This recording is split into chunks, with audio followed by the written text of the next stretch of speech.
feast, when we commemorate the presentation of Our Lady in the temple, let us spend some time with its mystery.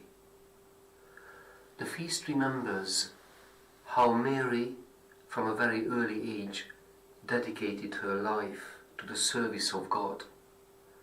Its fruit was when she became the mother of Jesus, the Son of God. She spent her life in waiting. And symbolically we can approach today's feast, its mystery, as the life-giving gift of waiting. To be more precise, Mary's service to God, being ready to conceive her child, it's a blueprint, it's an example what it means when a baby is conceived and their parents are waiting for her or his arrival in love. When a baby is wanted from the very moment of conception, even before that. We need this support and example, this encouragement in our world, because generation after generation, mothers suffer a lot.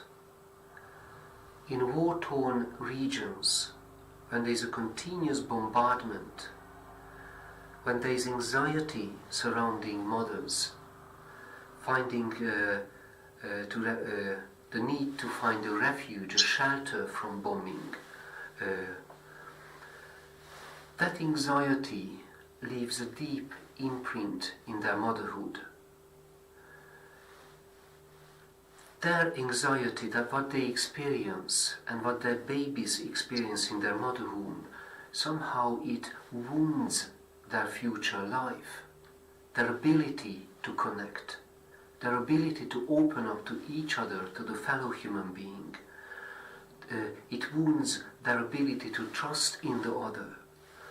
So when we see all these horrors in our world, unstoppable wars like the war in the land of the spinach eaters and the egg eaters, those one side who has an oath that the egg should be broken from the top, the other from the bottom. I just don't want to name these countries.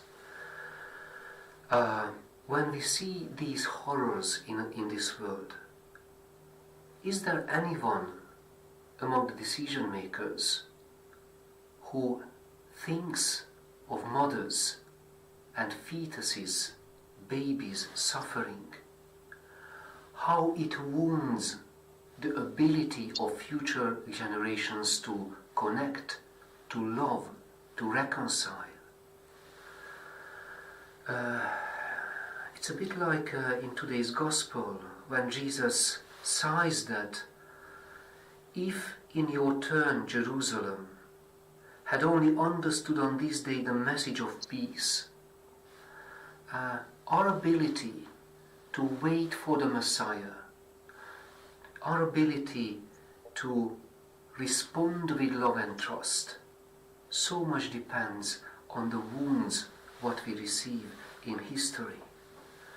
And now when in European countries irresponsible politicians spread fear, preparing countries for nuclear war, no one thinks of the wound of mothers.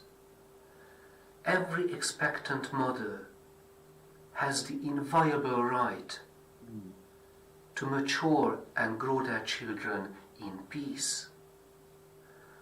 Our world is the world, it seems, of interrupted pregnancies, the world of unwanted children. And then we can see the negative consequences. So it is such a wonderful gift that we are given this moral imperative on this small feast of Mary, Mary's presentation in the temple, that we can dedicate ourselves to waiting for God's peace, to welcoming God's peace. And let this feast be an utmost judgment on the mass killers of our world, who are walking not simply among us, that's not true, above us, because they are powerful and too pure to engage with the needs of love.